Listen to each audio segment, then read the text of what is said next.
Hello guys, magandang umaga po. Ito, gajaging po na naman po ulit tayo. Para lumakas po ang ating katawan, lagi po tayo dapat nag-exercise. Para lumakas po ang ating pangangatawan. Para ang ating katawan ay hindi maging luno. At hindi ang katawan natin parang hindi maging alibutnan.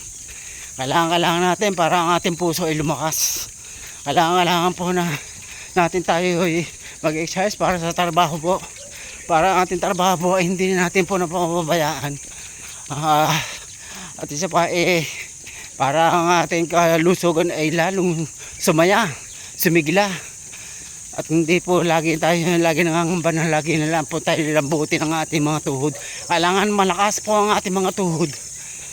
Sige po, hanggang dito po. Shoutout nga pala sa mga followers at sa mga viewers at sa mga pinsan at sa aking mga kumpare at kumare. Shoutout po sa inyo lahat at pati sa mga baser.